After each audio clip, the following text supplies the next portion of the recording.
everyone, this is Mr. Assassin and I'm here today to do a review of the entire series of One Punch Man. Now, before I start reviewing the series, I have to talk about how I got into the series. I heard about it online, I didn't read the manga, I didn't know about the anime, so I found out about the anime when it was already at episode 5.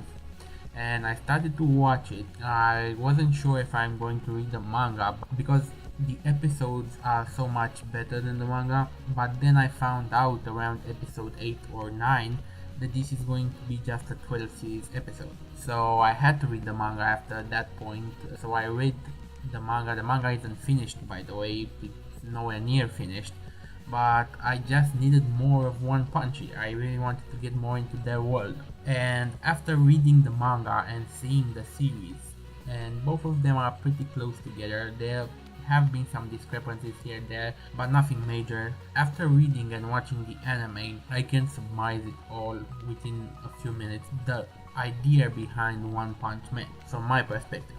So let's get right ahead and start this review.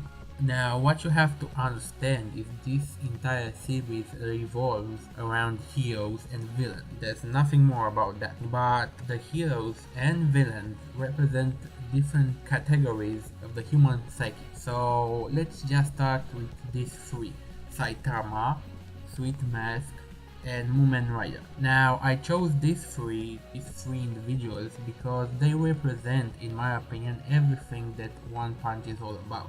And I'll tell you why. They represent different reactions when you meet up with the same thing. So different reactions to the same thing. And I'm not talking in the anime, I'm talking in real life. So these three characters can be extrapolated to real life actions as an individual could behave in real life. And let me just illuminate what I'm talking about. Let's start with Saitama. Now, Saitama is powerful as fuck. He is the most powerful guy in the universe, because in the last chapter he defeats Lord Boros, and Lord Boros killed every planet he can encounter, and he traveled throughout the universe and he was not defeated. So Saitama defeats him with one punch. Mind you, it was a serious punch, but nevertheless with one punch, so he becomes the ruler of the universe. In a way, he has power, but he's not proud of that power, nor does that power shock him in any way, because he didn't know how he got that power. I mean, he knows how he got that power, but he must realize deep within himself that something doesn't click. If a normal human being does the training he did, he's not going to gain that kind of power. I think he knows that. Saitama is not a fool by any measure. Saitama is actually smart, and I think he realizes that. He just doesn't care how he got the power. He did some training regimens. It was hard for him. He got the power. The power is a means to an end. So now he can fight and protect humans, and that's what matters for him. It doesn't matter how he got the power, and casualties do not matter to Saitama, and I'll get into that later. But someone like Sweet Mask, for example, if he has that kind of power, he wants to know how he achieved that kind of power and stop others from replicating it, or perhaps get even more powerful. But Saitama is not greedy. He's not greedy. He lives in a one-room apartment, for Christ's sake. He's not greedy. He could have any house he wants in the entire planet. Nobody could stop him. But he doesn't care about that. And he doesn't care about getting more powerful. He just wants to protect it. Now, what I was saying earlier, that Saitama doesn't care about the casualties, about the collateral damage, is because he doesn't. He realized a long time ago that you cannot protect everybody at the same time. That is impossible. What you could do is protect a few individuals in your vicinity, and by a few, I mean a few 100,000, but you cannot protect the entire planet. You cannot be everywhere at the same time. And you see him in the episode with the meteor, I think it's episode 4 or 5, and the meteor comes crashing down on the planet and he punches through the meteor, and I'll put a clip somewhere around here. 俺の町に落ちてんじゃねえ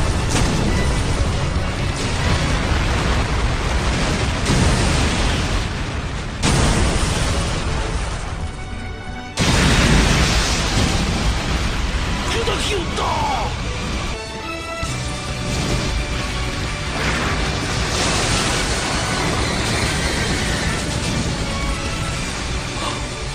れる。このビルだけじゃない。街全体に崩壊の波が広がっていく。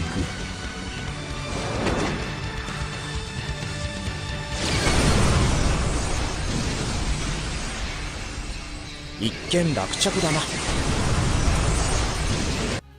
Just gets up and leaves, and the debris from the meteor destroyed the entire town. So he was happy with the fact that he was able to save the majority of the town, of the city. He didn't care that some people died. He was happy with saving, let's say, 80% of them.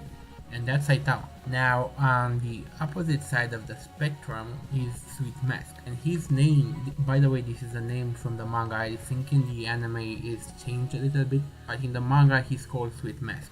And it doesn't matter. Even the name Sweet Mask tells you all about him, because him being sweet and compassionate, it's all a mask. Inside, he's truly awful. This guy has the power to save a lot of people, but he will not take action unless he can save 100% of them. He takes a look at the situation, and if he calculates that he cannot save 100% of the people with no casualties at all, he just doesn't show up. So that's what a hero means to this guy. This guy thinks that when a hero comes, he is supposed to save everyone and everything regardless of the outcome. If he cannot do that, he doesn't want to be a hero. So if the situation like the situation with the meteor, when the meteor was striking the town, this guy knew he couldn't deal with the casualties, because he might have the power to break the meteor because he was an S class. I mean, he's the first in A class, but quote unquote, he stays the first in A class in order to stop people from getting to the S class. He could be an S class. And my thing is that this guy is actually blessed from the number 1 in S class, because nobody has so blessed in S class. But that's another discussion. The thing is that this guy didn't show up when the meteor was there. He didn't show up when the gigantic alien ship was there. Why? He knew he couldn't save everyone, and he didn't act upon the information he has. And he has that information. He was notified, because the organization notifies him at everything they do. They notified him when they put Saitama from C class to B class. If they notified Sweet Mask then, they certainly notified him when Madam, whatever her name was, died, the prophecy teller. So he knew about it, but he didn't come there because he knew he couldn't save 100% of the people. He stayed behind and gave some excuse like he was filming a drama or something like that. What's more important to you, a drama or saving people? And the answer is, if he cannot save all of them, then people are not important to him. In fact, he doesn't care about the people, he only cares about his own fame and power. That's what Sweet Mask is all about. If he can save 100% of the people with no casualties, then he gets praised full on. If he cannot, he doesn't care about that. And he doesn't care about people. People to him are just a means to an end, to getting more popular and having more power. When you compare these two, Sweet Mask and Saitama, Saitama may not be the hero that they want, because he's not all charming and seemingly compassionate. He's not saving everyone all the time, so nobody appreciates him. There was even that time when he defeated the Sea King that everybody turned on him, and he didn't care about that. He just left them be. That's all. He didn't care. He was okay with saving a couple of them, but if they were not okay with saving a couple of them, he wouldn't care. However, either on that occasion, or the meteor occasion, or the last alien ship occasion, Sweet Mask was not there, because he knew he couldn't save them with 100% chance of winning, with no casualties. And he didn't show up. But when he does show up, he does save everyone. And that's why they love him the more, because he's more glamorous. He seems to be more compassionate, and he seems to have 100% chance of rescue, which is false, because he only picks his battle. He cherry picks them. And so Saitama may not be the hero that the humans want, but he's the hero that they need. Because if you're gonna let Sweet Mask in charge, Then this guy, he's going to cherry pick the battles, and a lot of people will end up dying. But of course, dead men tell no story, so it's all the same to him. And then we have Moomin Rider, which Moomin Rider has no goddamn power. He's a weakling. He's the quote-unquote king of the fodder. And yes, he is. He has no power, but he has spirit. In spirit, he's the same as Saitama. Perhaps even more than Saitama, because even though he's conscious that he has no powers whatsoever, he overcomes his fear in order to help his fellow men. And when Saitama was fighting the Sea King, he went in there and he fought the Sea King in order for Saitama, not Saitama, but when Genos was fighting the Sea King, he went in there, he bought some time, even though he had no chance of winning, he bought some time until Saitama showed up and defeated the Sea King. So he overcame his fear with a sense of duty. And Saitama has that sense of duty as well. He has that sense of duty for his fellow men. So what you see here in these three are the extremes. One very powerful and with a normal sense of duty, even though he knows he cannot be anywhere, he cannot be anytime, anywhere and save everyone. That Saitama, he's still going to do his job, even though he knows that there's going to be casualties. He's going to try to save as many people as possible, and that's the normal thing to do. That's Saitama. We got Moomin Rider, who knows he has no power whatsoever, but he's still going to try to make a difference, and sometimes he succeeds. He doesn't need power. If he stalls enough for time, somebody else will come and save the day, but he succeeds. And even if he dies, I think he will die gladly, because he knew he was trying his best.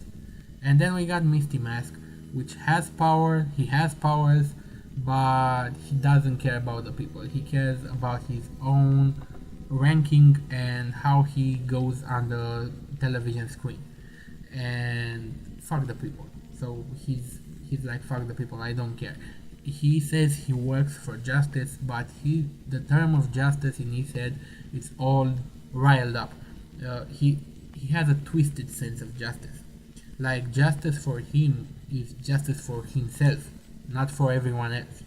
And when you compare these three and how they react in face of danger, you can extrapolate it to the real world, because this is how many people react in the real world. Some of them get scared and run, and those are the normal people inside in One Punch Man. Some people cherry pick their battles, some people go there and try to do their best like Saitama, even though they know they're not going to win every time. And some people just have a great spirit, like Moomin Rider. They know they're not going to accomplish very much, but they still don't give up. And I think that's all about this. I mean, the fights are enjoyable, very enjoyable in One Punch Man. I watched the anime like 3 times right now after the finale, and the music is well chosen, the fights are well animated, the humor is there. I just hope they will have more episodes, but unfortunately they don't have more episodes, and the manga is not that far in the future. Like, if they would have made 5 more episodes, I think they would have caught up with the manga in 5 more episodes. So it's good where they stopped. I'm hoping that One Punch Man manga will have more chapters in the future, and perhaps we'll get to see another anime as well animated as this one and with awesome music. But that's that. Rate, comment, subscribe. I just wanted to make this review because I really appreciate the One Punch Man, and I didn't thought when I first heard about it, I was like, I didn't know if I should watch it, but after I watched it, yeah, totally worth it. So rate, comment, subscribe, and I'll see you guys next time. Have a nice day. Any rational society would either kill me or put me to some use.